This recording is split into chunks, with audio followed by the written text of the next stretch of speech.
Welcome everybody to our Singh-Ray webinar of the month. We are talking about the filter advantage, bringing your vision to reality with Tom Bull.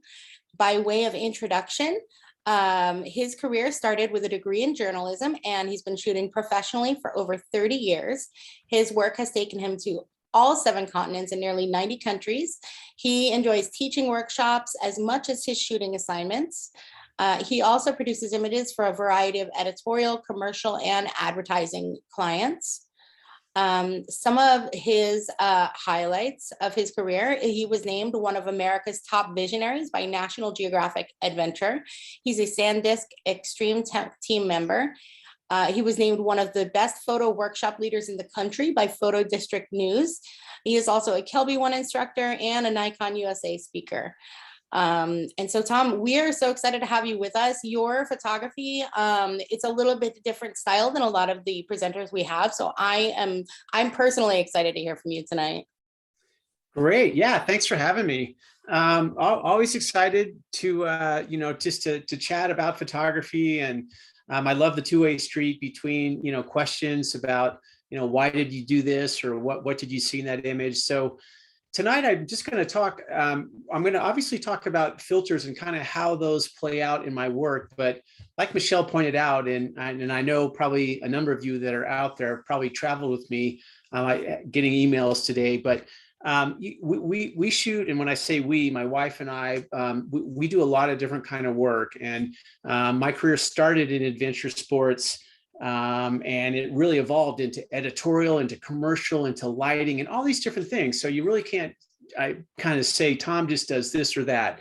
I like it all. And so really my end goal tonight was I just wanted to share some recent work with everybody out there.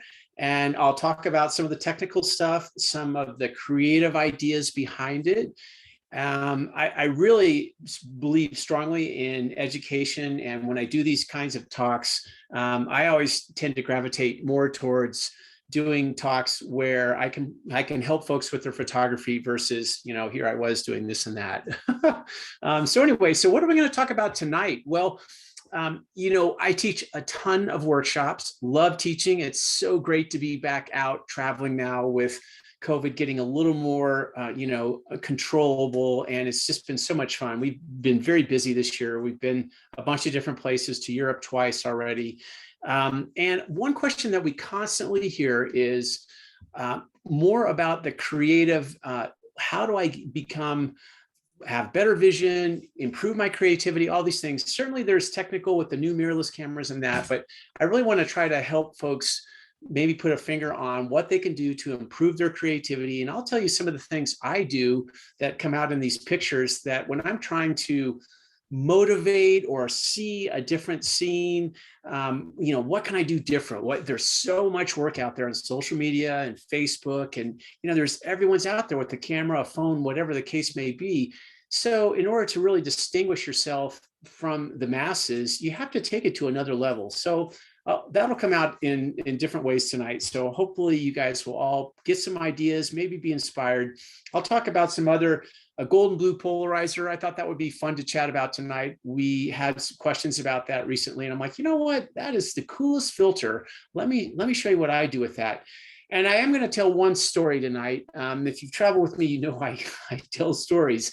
It's a bear story, and it's an Alaska bear story, but I'll save that until we get there. So probably should just jump right into this, and I'll start going through some images.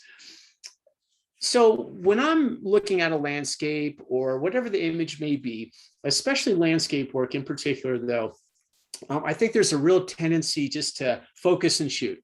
You see the scene, you're like, okay, I'm going to get this. Let me do this. Just click, click, click. But I know what I've learned through the years is I need to slow down, and I really need to say, what am I trying to do here? There's that initial, you're just so excited and I'm going to get it. And then you kind of take that initial shot. But I always find for my own work that as I get deeper into the shoot, that often is when I produce the best images. So one thing that I would tell you guys is landscape work hinges so much on mood and emotion. I think a lot of us think of it more as in a graphic realm, but there are underlying tones of emotion coming out through color, through design, contrast. And so if you're asking me, well, how do I shoot a better landscape photo? I'm going to try to give you ideas on that. And one of those is just really thinking about the mood you're trying to convey. Like with water and slowing it down, I'm using a 4-stop ND filter here. And if you don't know what an ND filter, it's a neutral density filter. It just is a dark filter that reduces the amount of light coming into the camera, which allows you to shoot at a slower shutter speed. With water, especially a river or an ocean like this, that gives you this amazing creative control to say to yourself, what do I want the water to look like? And how is that going to affect the mood and the overall shot? On an image like this, this was 16 seconds. So there's not a lot of texture here. There's a little bit, but this was a very rough ocean, and it's been smoothed out by that longer shutter speed. What would this look like if I shot it at, say, 1/4 of a second? To me, it would have been a completely different photograph and really said a different thing. It would have been much more about kind of an angry ocean environment. This, to me, is more tranquil, moody, serene, mysterious. That's really a lot of that is coming from the choice of a slow shutter speed. Now, whether that's 4 seconds or 16 or 20, that's going to really change the texture of the water, and it directly relates to how much motion is in the water. So there's not a set number you can say, do this and get this effect. There's other variables there, but I would encourage you guys to think about really what is the mood in the landscape and how can I best convey that? And for me on this shot, it was slowing the water way down to kind of get this mysterious feel on this coastline down in Tasmania. One thing I would point out that's so fun with the new mirrorless cameras, you now have this amazing ability to shoot. It used to be 30 seconds was the time limit on a DSLR. And after that, you needed to be in bulb mode, use a shutter cable release or some other way. Now the newer cameras are allowing shutter speeds of 5 minutes, 10 minutes, 15 minutes. And so for whatever reason, I can never seem to remember my cable release, but now when I'm shooting these 30-second or 2 or 5 minute exposures, I can actually dial that into a Z9 and hit that. And I don't have to worry about having bulb and locking down the cable release. So let's jump from a landscape into travel photography. Yeah, I'm sorry, go ahead. Just real quick, how do you select your shutter speed for slowing down water shots? Yeah, so the simple answer there is I have to experiment. I'll have an initial sense of, okay, this is a really rough ocean. I'm going to try 10 seconds, and then I'll take a look at it. And what I'm evaluating is this the right texture and the right smoothness and just feel to the water? And if I think it needs to be more silky, then I'm going to go slower. And if it needs a little more texture and direction, I'll shoot a little faster. But you have to experiment a little bit and try to match the water with the overall concept that you're trying to go for in your shot. Along those same lines, I'll jump between landscape, travel, adventure sports. I'll give you guys a bunch to pick from tonight based on what you're going to do. But here's a similar example with this image. When we're traveling, and we just got back from Spain like 4 days ago, we were there 2 weeks, had a terrific time, amazing photography over there.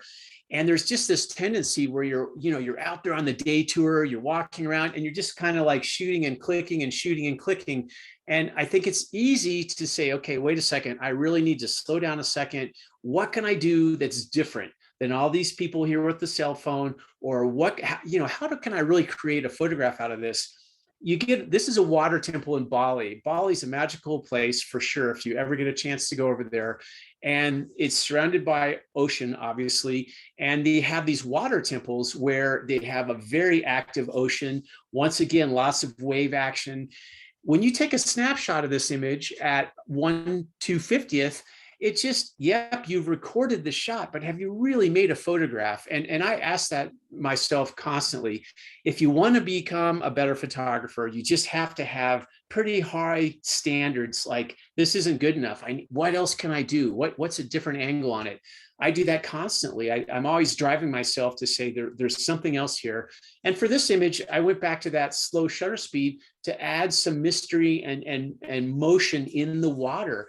It's so important for this photo. The added benefit is you have people moving around in the back of the shot. So it really conveys, it's obviously a busy place. It's kind of a spiritual place to the Balinese there. And I liked how that water kind of coincided with that idea and the people moving around on the rocks. So just think about that. And once again, what is the mood that you're trying to convey? What's the concept of the image? Snapshots versus photographs. This was a topic that was really hot last couple of weeks.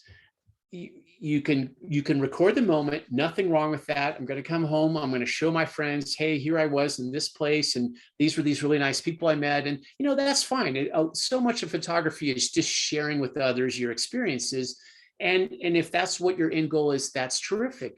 If you're trying to go a little beyond that and really tap into the craft of photography, to me, it's sharing the moment, but it's doing it in a creative, cohesive way. And so when I take a look at this image, this is, if you've been to Croatia, they have Dubrovnik, they have this high walled area that you can walk around the city, and it gives you this amazing look down into town, this great angle and perspective. And so I'm sitting up there, it's middle of the day, and you have all these people. And once again, I took a lot of photos at, as slow as I could get my camera, maybe in bright midday light. Maybe you can get down to like a quarter of a second at your lowest ISO and your smallest aperture opening. But the people just were still basically static there. I wanted more movement and motion in, because I knew that the people, it would be like the water in that water temple. They're going to create this moving pattern down the street, and it's going to engage the viewer. And you'll hear me say that a lot. I had an editor tell me one time when they looked through my work, they're like, listen, when they open the magazine page, they need to be drawn right in. You have to stop them. You're competing with all these other magazines and all this other content. Your photographs have to engage the viewer. And if they don't, then you can do something better. And I've never forgotten that. And I think about that a lot when I'm taking an image. It's like, I want people to stop a second and wonder. And so that's what I got with this. I had to use a 4-stop ND in the middle of the day to get a slow enough shutter speed, but that allowed me to create this interesting look to the people combined with this high perspective. Okay, well, let's see, keep going here. So let's talk a little bit more about another idea that I hear a lot on workshops, and it's a great topic, and that's in camera versus in the computer. And we all work on whatever editing platform to process our raw files. That's how digital photography works. And there's certainly ways that you can alter exposure and do a lot of different things. So that's more on the back end. I definitely am always looking to do it on the front hand in the camera. And it's for two reasons. One is just the technical. I have highlights, and if I expose for my highlights, I may not get a lot of detail in my shadows. So how can I accomplish that in the field? One simple way, in looking at this image, is I can use a graduated neutral density filter that is shaded on the top half, clear on the bottom. It just allows me to move that shaded part down over the highlights. And so you're kind of compressing the dynamic range, but that allows you to open up the shadows. You're not so concerned about exposing for the highlights now, because the highlights aren't so bright. You made it a little narrower, so you get better shadow detail in the camera right then and there. The other side to this equation, and I really, really believe this, is I know for myself, I shoot differently based on what I see on the back of my camera when I'm shooting. And here's a great exercise that we'll talk to folks a lot about doing in the field. Go out for a day and shoot in black and white. And what that means is you're not coming back with color images and converting to black and white in the computer. You are turning to that monochrome setting in your camera and shooting everything in black and white. I guarantee if you try that, you will look at the back of, you review your images, whether it's in the viewfinder or on the LCD, and you are going to photograph differently than if you just were shooting in color and then you came back and converted to black and white. Well, why is that? Well, you're stripping color out of the image and you're seeing different graphic qualities that aren't as apparent when color is the overriding theme. You're looking at shadow, texture, line, things like this that just are so obvious in a black and white shot. It's the same with using filters in a color image. If I see an image with a filter and it looks one way or the other in the field, I'm going to adjust versus coming back and saying, yeah, I'll tweak it later. Maybe you end up with the same result, but on a personal level for me, I'm always going to be trying to do it in camera if I can do that. There's one other statement here that I just have to point out on this shot. Another really important part of these big landscape images is the middle ground. We get so focused on the foreground and the background, obviously really, really important. And there, oh yeah, there's that middle ground. Well, on a scene like this in Death Valley, where you have the salt polygons in Badwater Basin, if you go 6 inches higher or lower, that really changes the perspective and how much you can see of the middle ground. So don't forget to, what I say, let the middle ground breathe. And all that that's saying is find that right camera level so that maybe it's a little higher so that you show more of that middle ground to the viewer. In this case, that's really important because it's really about these polygons that just stretch off into infinity. So think a lot about that. That would be a tip I would throw out to you guys. And I think a lot of us subconsciously do that. You're just looking and kind of responding to the graphic components of the shot. But I always try to take it a step further and say, what am I really doing here? And then it's, if I can articulate it to myself, then I'm more aware of it the next time I take an image in the field. So on that shot, you used the graduated ND, and the last couple of shots, it were solid ND. Do you want to speak to why you would use a graduated versus solid filter? Yeah, sure, exactly. So as Michelle pointed out, on these earlier images, it was about giving the entire scene less light. So a standard ND filter is uniformly dark at maybe it's a 2-stop or 4-stop or 10-stop dark. So it's just reducing that amount of light that's coming into the camera, but it's uniform across the entire filter. A graduated filter, let's just say the top half of it has a certain shaded stop value. It could be 2 stops, 3, 4 stops. And then the lower part of this filter, it's a rectangular filter, is clear. So in this image above here, the shaded graduated part of it, in this case, it's 2 stops, that is perfectly lined up along the mountains in the sun. And then that clear part of that filter is what is on the shadowed part, so that you don't want to reduce the light in the shadows. You're only trying to reduce the light in the highlights. And I don't go anywhere without my grad NDs. I just, if you want to, I'll tell you right now, if anybody is going to ask this question, what filters do I always leave the house with? Always have a polarizer. Always have a graduated filter. Generally, it's a 2-stop or maybe a 3. And I always bring a 5-stop ND. So that solid 5-stop, a graduated 2-stop, and then a polarizer just is key. And I'll talk more about that coming up. Okay, so along those same lines, so you have all these different scenes, and then you go to places like the desert where you can't get any more extreme in terms of highlights and shadows. So that dynamic range, that tonal value between the shadows until the highlights, it can be very extreme in, say, the desert Southwest. Maybe it's less extreme in other areas where the light just doesn't seem so intense. Now, maybe that's generalizing a little bit, but I know for myself, I seem to see the biggest dynamic range challenges in the desert. And so you have a clear day. This is in Sedona, and the Cathedral Rocks, these beautiful formations downtown or outside of town there. When the first light comes out, they just are glowing. But the shadows that you see in the foreground there, and especially that plant, those are in pretty heavy shades. So this becomes another challenge of how can I compress that tonality a little bit so that I can't blow my highlights out, but I have to have enough detail in the shadows. Otherwise, my photo isn't going to work. So in this case, I use that same graduated ND filter, a 3-stop version, so a little stronger on the shaded part of the filter, and I just slid it down over the highlights of the peaks. Now, one other aspect of these filters, which we haven't talked about yet, is you can have a hard transition or a soft transition. With mountainscapes, having a soft transition is a better choice because your horizon isn't perfectly level. If you photograph on the water in the ocean, or say a lake or something like that, then you have a very distinct line, and a hard edge transition works fine. But in the mountains, generally the softer transition so that you can't see where the filter begins and ends, and then you're trying to line it up with a very jagged horizon line like this.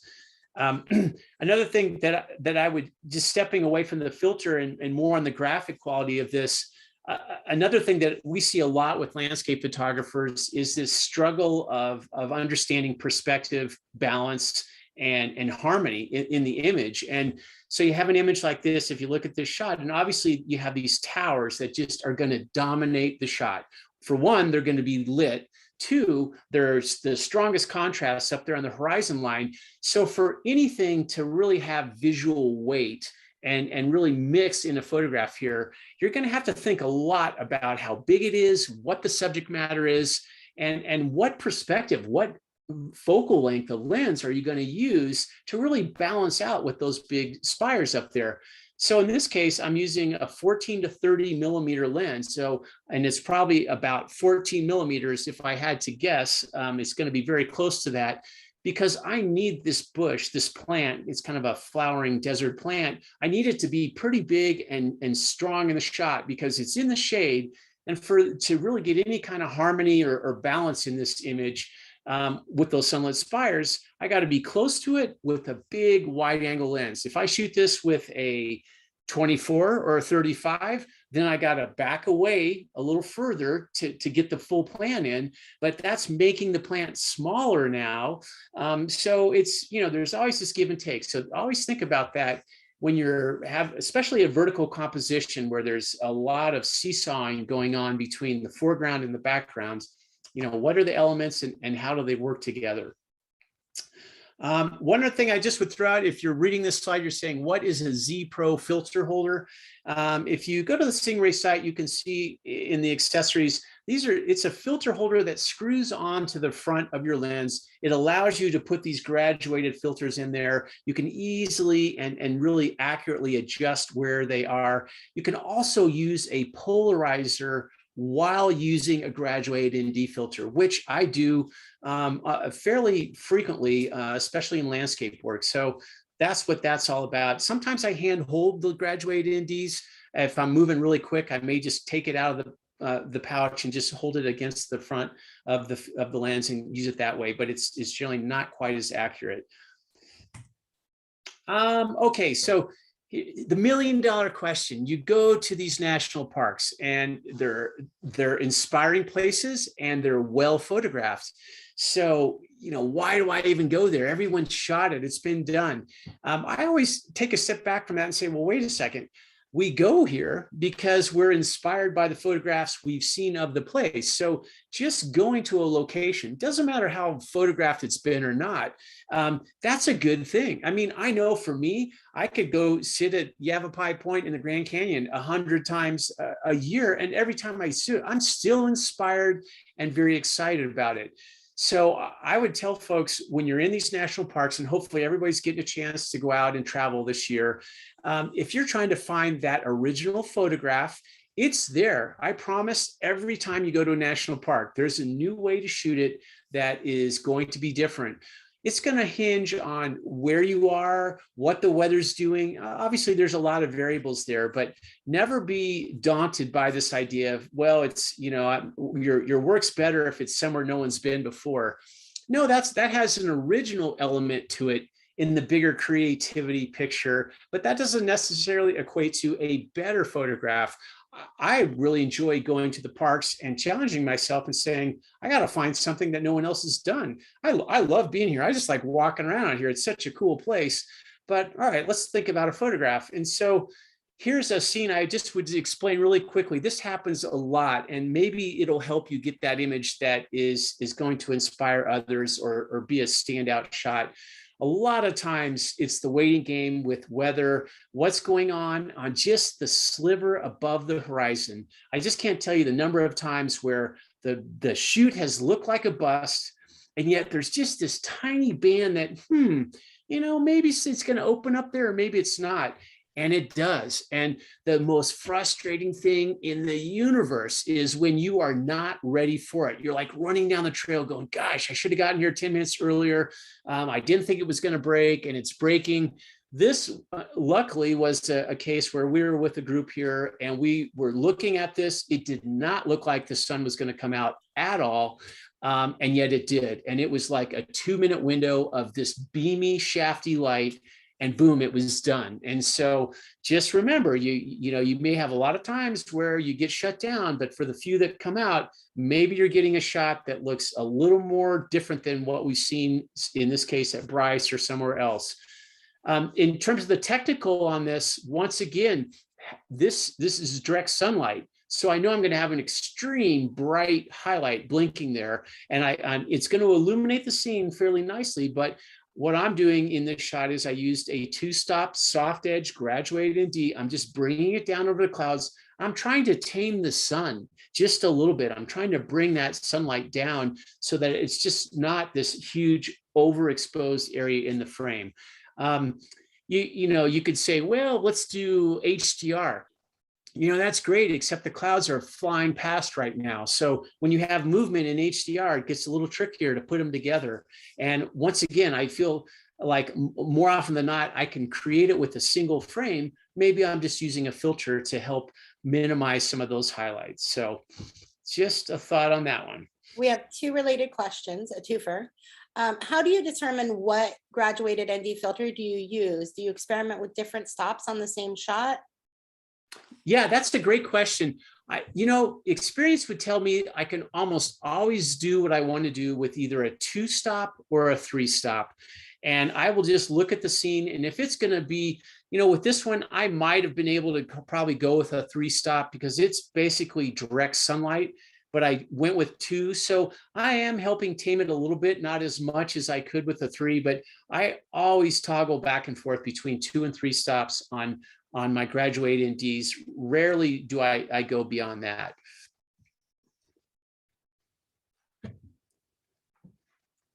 Okay, here we go. Keep going. Reflections. Let's talk really quickly about those. Such a great photographic concept, subject matter, topic. Once again, you can run into the same issue where you have bright highlights being reflected and you're not gonna be able to capture as much as you want in the shot. And maybe you can't do an HDR. These little puffy blue clouds are ripping through here. So that's gonna look strange. And that windmills could be potentially spinning. So I'm just using my tried and true formula here where I will get out my 2-stop graduate ND very quickly, put it over the highlights of the sky. Now I have to tell you guys, don't do this, and I've done it. You remember, reflections are always darker than what they reflect. So if you put a really strong graduated ND filter on the sky part, then all of a sudden the reflection becomes brighter than the sky. That's not what you want to do. Ideally, you're going to keep your sky just slightly brighter than what it's reflecting. What that allows you to do, though, is when you get more compressed on the tonalities, you can get richer colors. You're not inhibited by this highlight blinky that we so often are watching as in digital cameras, where we can't clip the highlights. We all know that rule, expose or don't clip the highlights, or if you do clip the highlights, make sure they're not important in the image. Well, by using a grad ND filter here, I'm just going to tone down the highlights, and I'm going to not have to worry about that. It's just going to give me a better look. And I have to tell you, it's like eye candy looking at an image on the back of your camera when you are shooting it like this in the field. I mean, it looks like what you're looking at right here. You're like, oh my gosh, this is so incredible. And that in turn, at least for me, that gets me more excited, more motivated. If I'm not using a filter here and I'm saying, yeah, I'm going to do it later in the computer, whatever, I'm not trying to say that's a bad thing or not. But for me, I know I get better work if I'm doing it in the camera in the field. So, okay, here we go. What else is there? Oh, you guys have to try this. If you have not done this, you must go do this. So my latest fascination is You see a lot of storm photography this time of year. There's thunderstorms and tornadoes. I mean, there's storm chasers. There's all that stuff going on. Well, one thing that you can do where you don't have to, go to that extreme level is just wait for the anticipation of a system, a front. Maybe it is a thunderstorm, but when you get these fast moving clouds in the middle of the day, try to imagine what they would look like at 2 minutes or 4 minutes. And it's hard to initially learn to visualize what that might look like. This was a shot last year. We're in May up in Yellowstone. All the animals are coming out. It's great. There's just everything is fresh. It's spring. And you still have ice on some of the lakes. And we just had this incredible storm that was blowing through Yellowstone along Lake Yellowstone here. And it was like, wow, take the photo at 1/250th and you have these static clouds. They're kind of stormy stratus clouds, not that interesting. You can see the wind and you can definitely tell they're moving quickly. So you start going back into your head and saying to yourself, how do I create a photograph of this? I don't want to just be happy with a snapshot here. I mean, that'll show what it is, but I'm going to transform that entire sky into something different. So in this case, I used a solid 5-stop ND filter, put it on there. The lake wasn't moving whatsoever. It was just the clouds up above. And it's like unwrapping a Christmas present when the camera pops this image up on the LCD. You never quite know what it's going to look like after one of these long shots.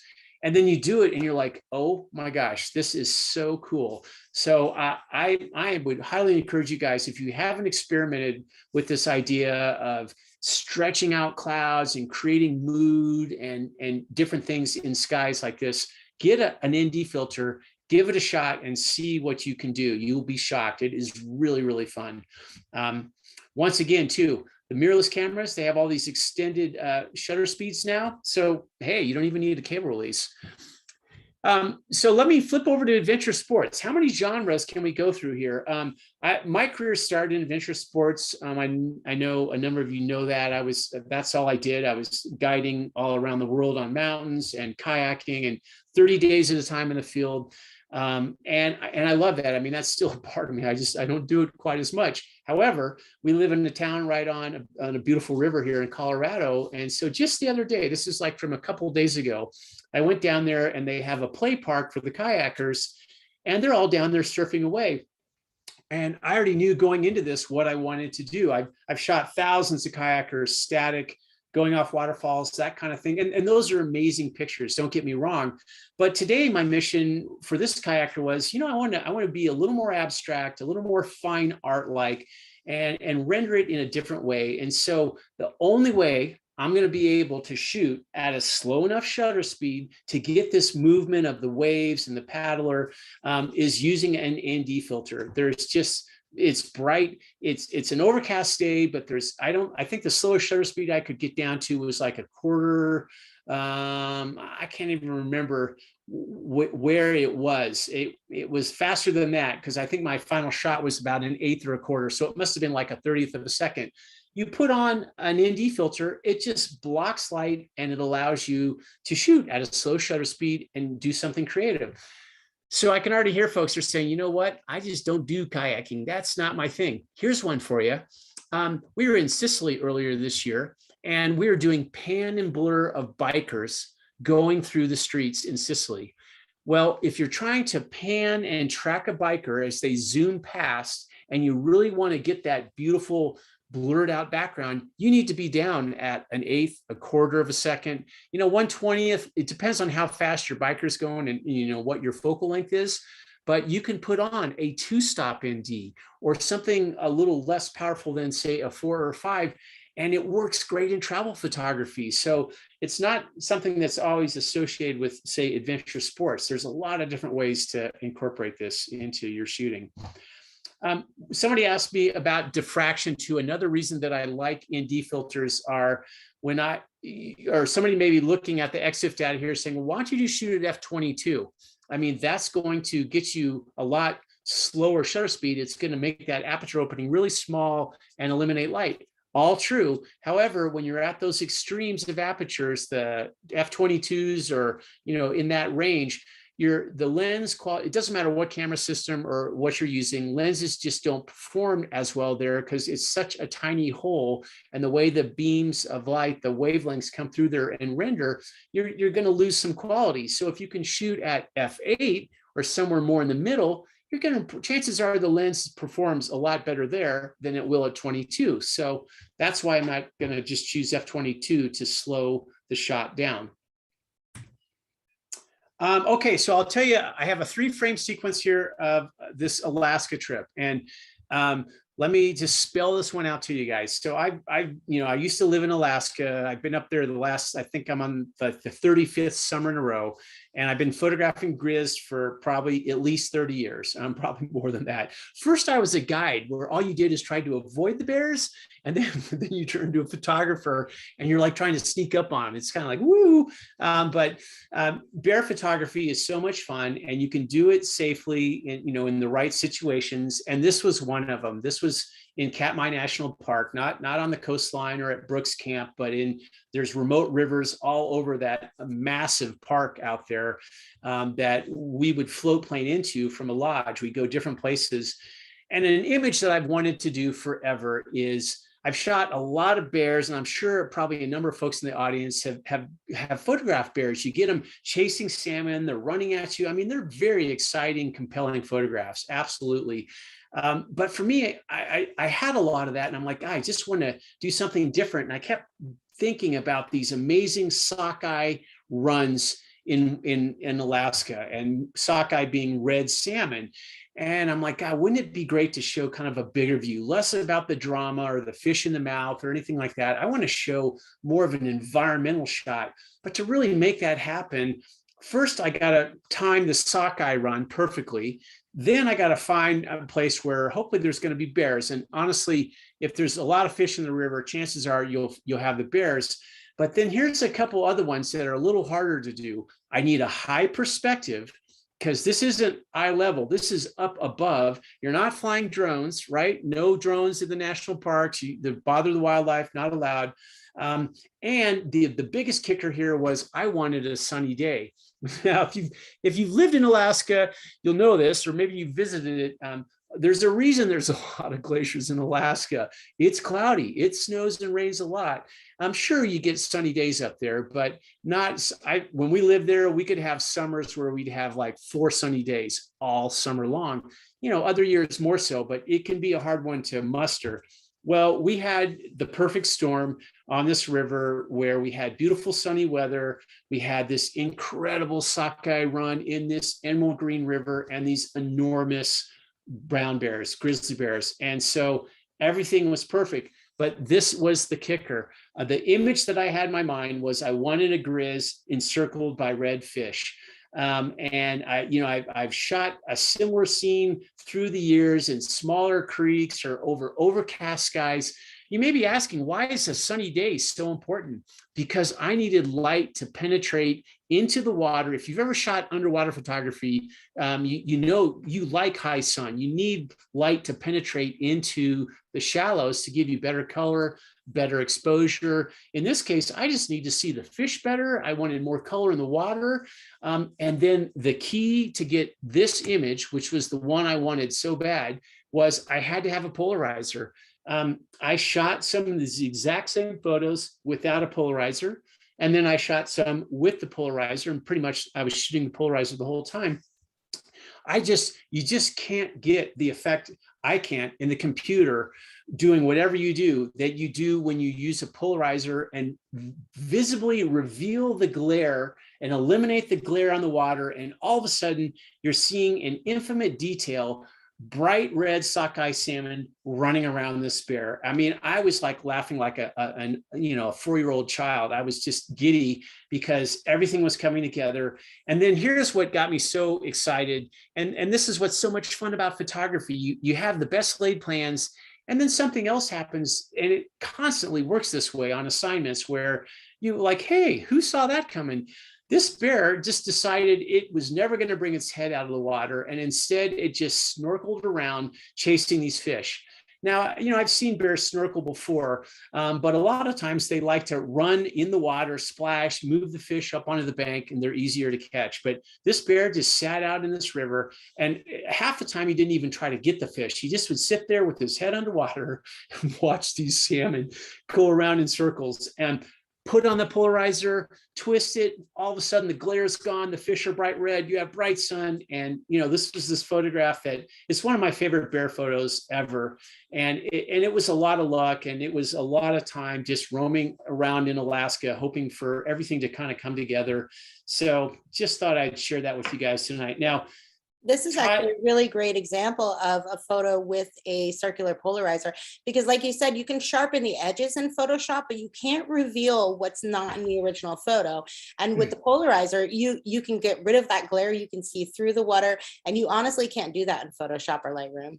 Oh, I can tell you right now, Michelle, it was so great because, as you pointed out, you reveal what's underneath, and the only way you can do that is in the field using a polarizer. And without a polarizer, I promise this photograph wouldn't have been nearly as dramatic. I mean, it was like somebody was peeling back the banana peel, and you're seeing, what you're going to eat. It's like, oh my gosh, now I can see the fish, I can see the bottom, the glare completely goes away. It was very, very exciting on that. Tied to this bear shot, and this is another tip I would throw out, and this is more on a creative level, but I just want to try to share some ideas that hopefully you guys can take away from, and maybe it'll help your own photography. We often look at images, or at least I do, from a kind of a singular standpoint where, still photography is based on that premises that the still image has the power to change the world. And it really does. I mean, we won't go off on that tangent. However, when you guys are photographing, and maybe it's a landscape or whatever it may be, wildlife, it doesn't matter.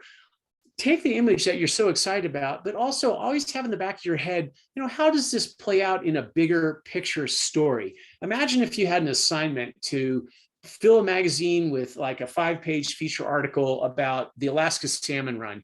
And you would you're looking at this going, oh, great, this is right before dinner, and I really didn't want to see a bunch of dead fish. But I'm just saying, you may photograph things that you, one, would have not photographed at all, or two, you may do it differently because you're thinking of a layout. Hey, let me try vertical versus horizontal. And if you're asking me, well, how do I improve my creativity? I'm going to respond to you, well, think editorially. And people are like, well, what's that mean? And what it means is, whether you're going to create a picture story or not, imagine that you are when you're taking your images, and you may shoot things differently or stuff you wouldn't shoot at all. And I promise it'll get you thinking outside the box and how you normally shoot. And you may be surprised at what you come back with. You're like, yeah, I was thinking I was going to do a blur book on this. I'm not going to do that book, but I actually really love this shot. And so there's just a little tip I would throw to you guys. It'll shift your creative endeavors if you're thinking in a different concept.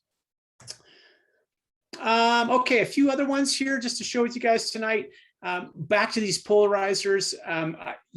As Michelle pointed out, we shoot a lot of fall color out here, and I'm sure a number of people in the audience do as well. And a polarizer at sunrise, sunset with that low angle, so you're at that perfect kind of 90-degree angle in this case, because the sun's low and I'm shooting perpendicular to it. I know a polarizer is just we'd had a lot of rain here, so it does a great job of reducing glare in foliage. It's going to punch the colors up. It adds contrast. So that's kind of the technical level. Here's another tip I will throw out to you, all you photographers, especially you landscape folks tonight. I think probably some of the best work that happens for any particular scene is in the first 30 seconds to a minute when the sun hits it. So think about that a second. You're like, yeah, okay, I get it. We all wait for sunrise. But what I'm trying to say is this. Look at this shot right here. This is literally like 20 seconds after the sun barely was clipping a ridge and illuminating the scene. 2 minutes later, all that forest that you see in front of you is fully illuminated. It still looks great. I mean, it's just a beautiful shot. Mount Sneffels, you got all these aspen, but because you get it in the first illuminating moments, look at the shadow and the shafty qualities of the light. It has so much dimension and richness in it because it's not fully illuminated. There's a saying, we do a lot of lighting stuff in our commercial work, and there's a saying when you're learning how to use lights, is it illuminated or is it lit? And what illuminated means is, yeah, anybody can make a softbox and just point it at something and blast light at it. You know, it'll probably look pretty good. But if you want to light the shot, it's more about just not blowing a bunch of light over the entire scene. It's about putting it in different pieces in the scene and really controlling how the viewer takes in that shot. You're going to direct the viewer by what's illuminated and what's not. Well, the sun will do the same thing for you when it first comes up. Catch it while it's really low and just barely breaking the horizon, you're going to get different qualities and beams of light than you're going to get 5 minutes after full sunrise. So really make sure that I'm the worst. I'll be out there with the group and I'll just be like, let me tell you this Alaska story. And all of a sudden the sun's coming up. That's the time that, Tom, you need to close your mouth, because no, this is the most important moment. So that's a really, don't ever forget that. When that sun first shows up, that's money time right there. You really got to stay in tune with it. More of the same. This is another polarizer. Now I'll use two different ones. I'll use the neutral polarizer when I don't really want to influence the color balance at all. I just basically want to reduce glare and do what we probably all think a traditional polarizer does. With this one, this is a color combo that adds a little more warm tones to the scene. It's also, a lot of these polarizers don't reduce the amount of light at all, which sometimes can be a challenge with polarizers, but they work terrific. And I love the color combos for scenes like this that are foliage or things that I want to saturate the color a little bit. When you add a polarizer, you're going to reduce glare, you're going to create some stronger contrast, which generally helps you in what you're trying to do with your image. And this one, it adds a little more tension to the shot. And I think it makes it more effective by just adding that polarizer. Okay, a few more to go here. Who's used a gold and blue polarizer? A lot of us haven't. It is just fun. Now, with a gold and blue, think outside the box here. If you're a black and white shooter, you're not seeing the color. So gold and blue is kind of handy because it can actually add contrast to color ranges that a traditional polarizer wouldn't do. And that's going to help you perhaps with your grayscale and what you're trying to do with the black and white image. I just like these purely for the color, and I'm not worried about rendering reality more often than not when I use this. This scene that you're seeing here is in this canyon in a river near our house here. The canyon walls get lit in the winter, but the water never really gets sun in a lot of places. It's so narrow in there. But what's amazing is the water will reflect the sun up on the canyon walls. Well, this was last winter, I think. I can't remember when we shot this, maybe last winter or 2 winters ago. And we had so much fun with the gold and blue because you already have a warm tone to the water. And the way this polarizer works is depending on how you rotate it, you can either enhance the gold or the yellows or the blues. And in this case, you can see the whites are still fairly neutral, but there's this almost super saturated yellow going on. And that's that gold aspect of the polarizer. The other way to look at this is this one. Now you're saying, whoa, this is way outside the realm. Yeah, this is just having fun. And don't ever forget, you guys got to experiment. Doesn't matter if you like it or not. What's important is you're trying something different. There's another thing that I tell folks in creativity classes. The process is as important as the end result. So whether you get the award-winning photo or not, the fact that you're experimenting is broadening your horizons and helping your creativity. So a gold and blue, when you're seeing a scene like this, if you turn around and say, man, that doesn't look real. That's true. This is not about, trying to make something reality. This is experimenting with color, shape, design, and just letting it go. That's so liberating for how you photograph. I can't say that enough. We all have to get outside what we do well and try different things to go to different directions in our creativity. I love that you touched on this polarizer too, because we've gotten a couple of questions about it in the past.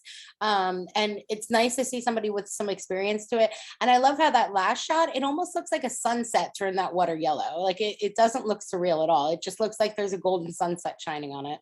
Yeah, yeah. I think the one thing that I've learned with the golden blue is you can minimize or maximize the effect that you get. And so you can create something that no one's going to know that you even use the golden blue polarizer with. It is a really fun filter. If you're looking for something to try that maybe is a little different, you should check one of these out. We always have them. We play with them a lot. They're really fun. So on this shot, how did you emphasize both the gold and blue simultaneously? Yeah, what was really helping with this is it was obviously leaning towards the blue side on the filter, but we just had this amazing warm light reflecting off this canyon wall. So there's maybe a little help from the filter in the water, but it was also just this incredible scene that just had literally the last rays of light illuminating this warm granite like rock, and so that's what the water's picking up. And then of course the blue in the snow is more of the effect of the filter. Okay, last couple that I have for you guys. I thought I would answer another question that we hear a whole bunch, and that is, do you use a protective filter? And the short answer is we use these all the time. Look at this image right here. This is during a sandstorm at White Sands. A great time actually to be out and photograph. I know you look at it when you're driving in, you're saying this is really a bad idea. Yeah, maybe you're not going to do a lens switch out there. But if you get out there and you have blowing sand, and it's going to create these atmospherics that are not probably what most people are going to want to photograph in. Here's another one of my favorite sayings. When you see all the other photographers going that way, you go the other way.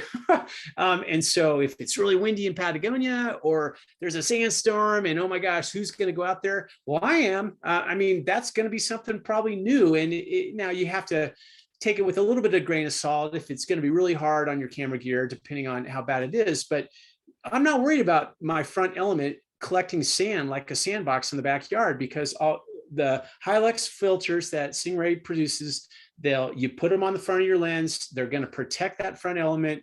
In this case, in White Sands, it was ripping. I mean, it was really howling. Love some of the images I got. There is no way I would wanted to be out there without something covering the front of the lens, because of the amount of blowing sand that was just blasting past. As it was probably borderline just for the lens itself, because of all the other gaskets and everything else on there. But anyway, we do like those. I use them all the time. This is a shot from last winter. If you ever worked with sled dogs, and you get close to them, you may have like a dog standing on you, like 100-pound sled dog, like, oh, hello, and your camera meanwhile is buried in the snow beside you.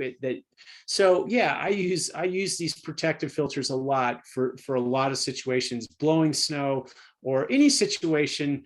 I mean, I just leave them on my lenses in case there's a reason I would ever want to take one off, which generally isn't the case. I just know that I'm not worried about cracking a front lens. I can tell you, the number of times on workshops we've seen people drop a lens in a parking lot and that front filter cracks, but it protects the lens. It just gives a little more rigidity, and it's going to protect the front element as well as just the shape and the diameter and the threads on the front lens. So anyway, I hope you guys have enjoyed that. I think that's all I have for you guys tonight.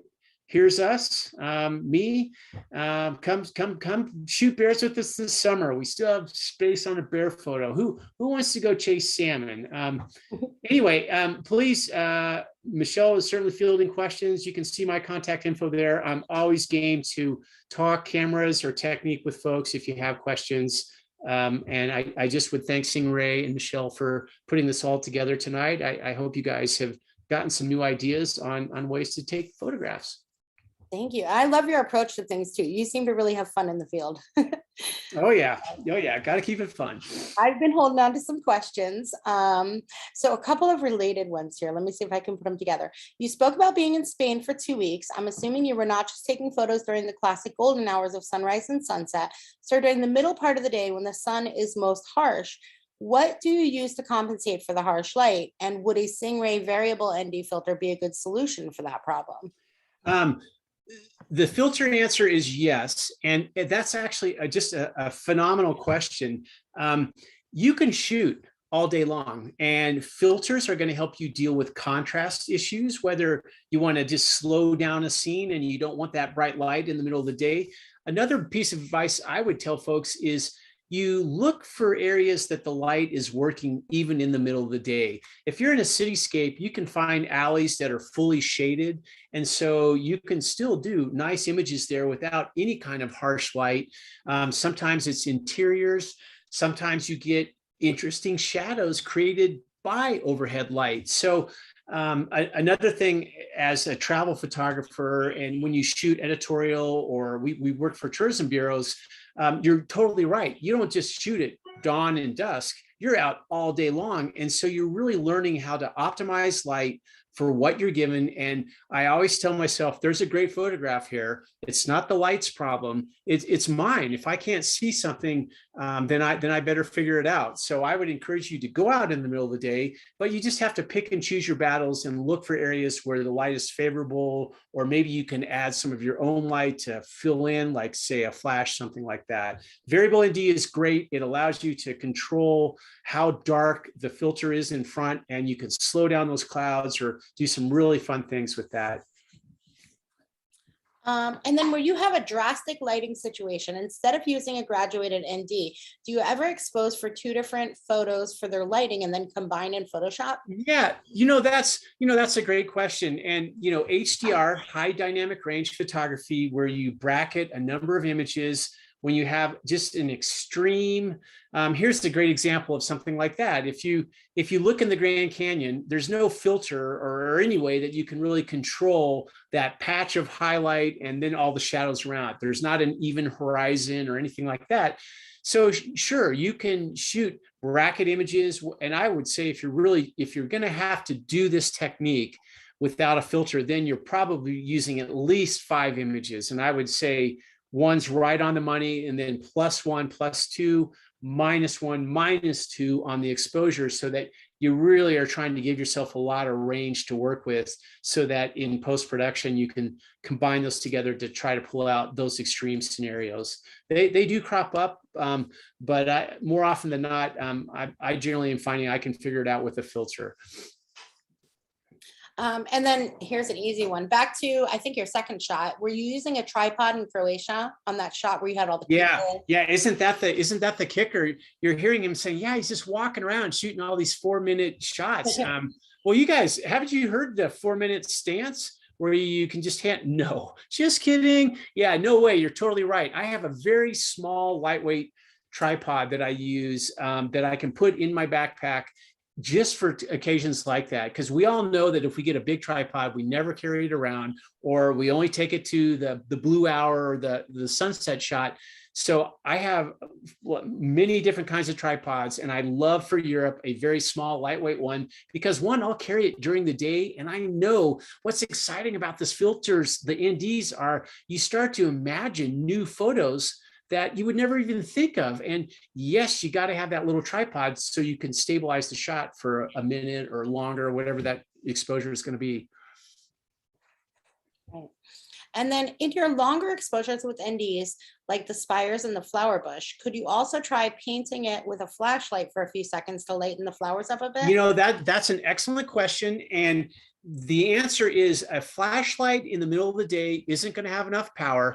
Like you probably have seen lume cubes and things like that. When you work in lower, like shoulder hour, like more dusk and dawn, then that technique would work. In a situation where you're thinking of those spires in that bush, I don't think a flashlight would have enough power to do it. However, a real simple answer to that would be trying to add a flash to the shot.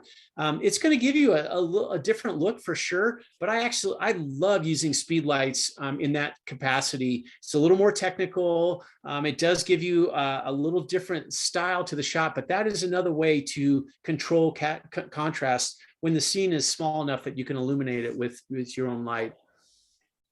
And then you were talking a little bit about some of the modes in the camera now that we can do. Gary said on the cloud photo of yours, instead of using an ND filter, Olympus might have a live comp mode that does something similar. Yeah, Olympus has, if you guys have shot video, and I am not a video guy, I'll tell you right now, but we get video crews on shoots when we're shooting side by side on stuff. Some of these, and the reason I bring this up is some of these high-end video cameras have these built-in optical ND filters, and it's created in camera. It's not like a physical filter. It's almost more of like a pixel based thing. And I know the Olympus has something similar in it. I have never seen it used. I've heard about it and talked to an Olympus photographer about it, but I know they have something related to that where they have this ability in camera to do an ND style effect. But I can't tell you much more than that about it. And then we had a question I'm going to take from a technical perspective. If you don't have a 5-stop ND, is it just as good to stack a 2-stop and a 3-stop? And I asked the Singh-Ray team because they know their stuff. And they said it's technical, but we don't recommend stacking a 2-stop and a 3-stop. The filters are made of resin and will actually cause a magenta cast. The 5-stop is made of glass, and that's why there's no magenta. So there's There a you very go. technical answer. So Wow. it sounds like a no-brainer, but yeah, you're better off buying a 5-stop. Wow. See, that's a good answer. All right. And then someone wanted to know, why were all the fish dead in that shot? Yeah, isn't that so back to, that's the end of the red salmon cycle. So they go out to sea as little fish fry, they come back years later, they come up these rivers, they lay their eggs, they spawn, and then they're gonna die right there. And so the end of these massive salmon runs in Alaska is rivers loaded with dead fish floating around. And you're thinking, well, aren't there enough bears to eat them? No, we're talking millions of red salmon, that are coming up these rivers, and they all spawn at the same time. And what's interesting on a bear behavior thing is initially when the bears eat salmon, they only go for the females that have eggs, have roe, and they can smell that. So you'll see them grab a fish, a perfectly huge, good looking fish, and then they throw it right back in the river because it's a male, and then they'll grab another fish that's smaller, but then they'll devour it and they're going for the roe. Well, 2 weeks later, when all the fish are dying or dead, then they start eating dead fish. And if you go back in late September and into October, they're scrapping away at any little carcasses they can find. So it's this big cycle that continues out there. And that's why what was going on with that image. What white balance do you use with the polarizer or ND filters? Yeah, great question. I generally am in daylight. If I'm outdoors, I'm in daylight. I will go to cloudy, which adds a little warmer tone. My default, I would say, is daylight. If I see scenes that I want a little warmer, then I'll go over to a cloudy balance. But those are the two that I go back and forth from the most. And on the shot with the golden blue filter, could you also go to Kelvin and put a bit more blue in with the polarizer? Probably so. Sure, you could probably tweak it that way. There's a lot of ways to adjust color, at the camera level via filter or white balance or even a custom Kelvin setting. So yeah, I'm sure you could tweak it that way. And how often do you recommend cleaning, servicing professionally your lenses? That's the $1 million question. We boy, I don't do it enough. I can tell you that. We're pretty rough on our gear, and honestly, Nikon, they're like, oh no, he broke another camera. We a lot of the stuff that we do, we're like doing stuff that is really hard on the gear. So we send our stuff into Nikon generally once a year on camera bodies. Lenses, we'll probably hold on to them potentially for years without ever having to send them in, unless we somehow manage to break them. But that it becomes more of a sensor cleaning thing than anything else with digital cameras these days. But even that's getting better with some of the new technology and the sensor shields and things that are not allowing dust in there when you're doing a lens switch. And can you share which lightweight tripod you travel with? Yeah, so I'll tell you right now, there's a bunch of them out there. We are using a lot of really right stuff tripods. They have a new tripod called the Ascend. And they also have other lightweight versions, but the Ascend 14 is a smaller tripod. I think it weighs a total of like 3 pounds, and yet it goes to 6 feet. I'm 6'1", so now you can get a tripod that only goes up to 4 feet and get something even more compact. And just know that you may have to set it up on a railing or on a table or something like that. We have done that, but if I want a tried and true tripod that's as lightweight as I can get and that I don't mind carrying around on the side of my pack all day, it's the Really Right Stuff Ascend 14. It has an integral head with it, and it's about 3 pounds. And with all your travels and the increasing limits airlines are putting on carry-ons, how do you deal with this problem?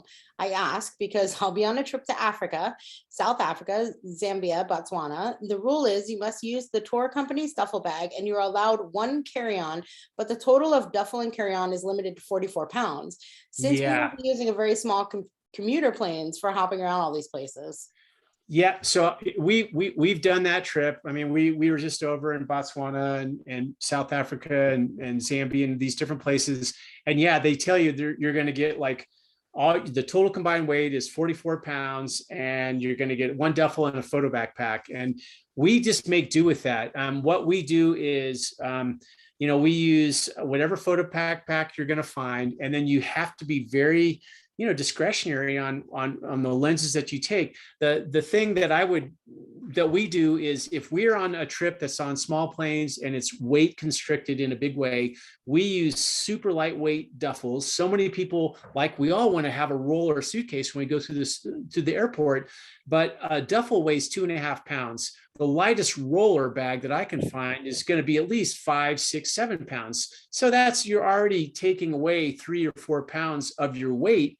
And then, you just are taking lighter clothing, and we rely on, laundry services when we're out. We're just saying, okay, obviously we're going to be doing laundry, whether it's travel clothing that we do in the sink, or if maybe there's a hotel or a lodge or something that's going to do our laundry for us. But and then you just have to be super, I hear you on the lenses. I mean, we may have 2 bodies and 3 lenses, and that's it. And our camera gear weighs 22 pounds in our photo backpack. And then the other 20 pounds is a few pairs of nylon pants, shirts, some underwear, and a ditty bag, and calling it good. It's possible. You just have to get a little creative. The scariest thing to that question is, you have your photo backpack, you're approaching this small airplane, and you're like, my gosh, they're going to take it and put it underneath the airplane. We've had that happen time and time again, and I wouldn't get too concerned about it, because generally they know you're on safari or you're flying into a bear lodge, and they're going to take care of your camera gear. They know that you're a photographer, and you can even just say, listen, this is all my camera gear, or I have my laptop in here, and it just goes against the grain tape. Give that to somebody. But we've never had a problem. I'm sure there's examples of it out there, but that you don't have a lot of choices because you can't carry a lot of gear with you. Somebody said if they're not weighing passengers, wear the vest with many pockets. Yeah. You got to be careful with that one. I mean, it's like, dude, did you put on like 20 pounds? I mean, you show up in like the airport in Botswana and you look like the Michelin Man. You're like, wow, it's 100 degrees outside. We've actually had people get called on that, where the guy's like, open your shirt. They have like a loose nylon coat. You're going to be subject to extra searches at that point. Oh no, it's like, in this day and age, I mean, it's like, you don't want to like act like you're the Unabomber or something. It's like, no, it's just my camera gear, So we've tried that technique, and I'm like, all right, this is me. This is what I got. Take it or leave it. And sometimes you have to negotiate. We have lots of stories I can tell of people not letting us bring a lighting equipment on a shoot or something because of the weight or this or that. And you just got to be, all right, we're going to be flexible here, and we're going to figure this out. Another fun workaround from the audience: you can purchase a second seat in the small planes and take twice the gear and the weight of the second passenger. Yeah. So. Yeah, a lot. What I would tell your company, like when we go to Africa and Botswana and Zimbabwe, we do buy extra seats in our planes just for that reason. And we can move our weight allocation from 42 pounds up to 55. And it's the best money you'll ever spend, because the stress of just getting everything into these small, lightweight setup, it's worth a few extra $100 to get a couple extra seats. And then everybody gets 12 more pounds that they can add onto their weight. Yeah. Do you always send your camera body to Nikon versus a specialty shop for camera? I do. I mean, I live and breathe Nikon. I've worked with them for so long, and that's where we send our stuff. Not saying that the local camera folks couldn't be great. We don't have any store like that near us, so I don't have any other choices. And I just send it into Nikon and it comes back and everything's just looking like it's brand new out of the box. But I'm sure, and I know that in bigger metropolitan areas, there's great camera stores that may offer, sensor cleaning or whatever, and that would probably work great. And then if you didn't want to modify a camera to infrared, what would you do to simulate IR? Well, there is an IR filter, and we have one of those, and I did not put any images in from that. That's the simple way of doing it, because as you pointed out, you got to send the camera body in to have it actually adjusted just for IR. So you're dedicating a body just for that style of photography. The IR filter gives you a similar look, and I love the flexibility of the idea that you take it off, and you can still use the camera as a normal camera. I'll be honest, I don't shoot a lot of IR. My wife Cree does more than I do, and I love the look of it. It's just something that I have never really gone after. I'm always feeling like I got too many things shooting out of my head when I look into a scene, but that would be something that you might experiment with. All right. And then someone said they've wrapped their lenses in magazines, burrito style, to protect them in check bags. So yeah, there are great tricks. And I mean, we travel with some folks that, are packing like a 500 millimeter prime lens in their suitcase and shipping it that way. I mean, they just put it in there. Now, obviously that's not about the weight restrictions as much about how do you get all the big lens. Like we're headed to Nome, Alaska this weekend to photograph birds for a week up there, and we're bringing big, huge primes. But what we do is we have it all figured out, where we have, your small piece is a lens you can put under the seat in front of you. You have your photo backpack. And then if we had extra lenses, we do this frequently. We'll put them into a suitcase, a padded one that has some stiffness to it. And you know what? They generally show up just fine. In fact, I can never think of a time where if we shoot some speed lights or a small lens, they always show up. Now I know I say that, and you'll have 3 people say, well, it doesn't always work that way. And I hear you, but we've had good luck. And can you use a graduated ND filter for sunsets? Oh yeah. Oh, absolutely. You got to get one in play. You will be like, wow, this is so cool. I mean, it's just like, you're going to shoot things differently. I think a lot of people, when we hear these questions about, using a filter, I'm like, it's like it changes how you shoot a scene. And yes, with a sunset and a grad ND, think of an ocean scene. If you're on an ocean and that big orange orb is getting closer and closer to the horizon, I mean, it's bright and intense, and you may have beautiful reef rocks or something in front of you that already start to shade out. All you need to do is use that graduate ND, and this would be the hard stop transition, because you can line it up with the horizon. It's going to transform the shot in your camera just like that. It would be a great way to go. What is your latest Nikon mirrorless camera that you're using, and why? We have Z9s. We love the Z9, and why? Because of the autofocus, among many other things that camera does. The biggest one is we photograph a lot of wildlife, and when you're trying to pan with a bird or a monkey in Costa Rica or whatever, just the animal eye detect and things like that it's just almost unbelievable. But honestly, with the Z9, that's just the tip of the iceberg. It's a flagship body, so it's a bigger pro level body with that built-in vertical grip, which we love. And it's like, well, it's bigger and heavier. what that means is it is a little bigger and heavier, and it has a battery that you're not going to have to change for like 1 to 2 days, which is like unheard of in mirrorless. We just were down in Texas shooting thousands of bird photos every day, and my battery would drain down like 2 bars. I could go the next full day and shoot it. So there's so many things about that camera that we like. Its ability to shoot at night with starlight view, the frames per second. It has pre-release. I won't bore everybody to death with it, but we love it. It's an incredible camera. Now, do we shoot the Z6 and Z7 all the time? I mean, right now we have Z9s, and for our travel, when we're in Europe and places like that, we're bringing a Z6 or a Z7 too. And they work great. They're perfect. They're small, they're lightweight. We're not trying to track super fast moving action. And I just love the compactness of those cameras for that particular style of shooting.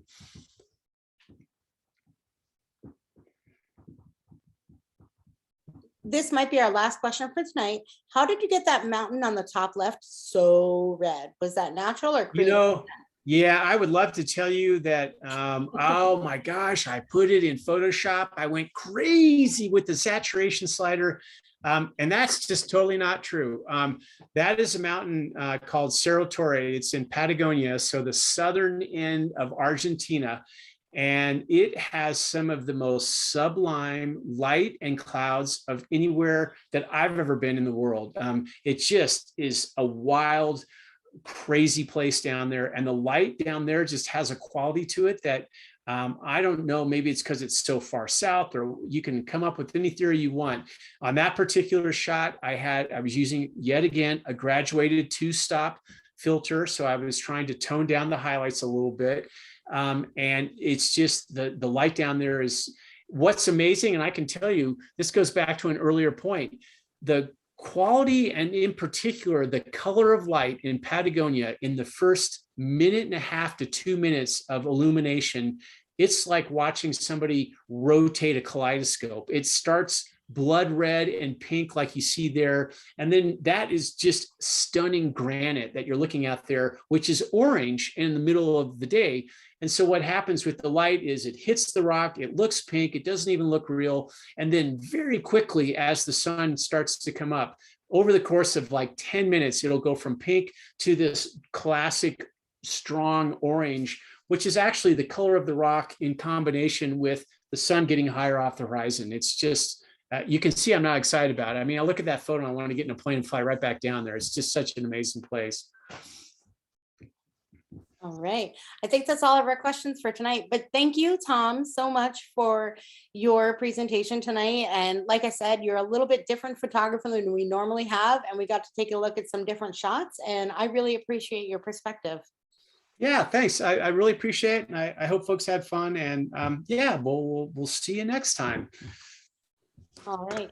Thanks, everyone.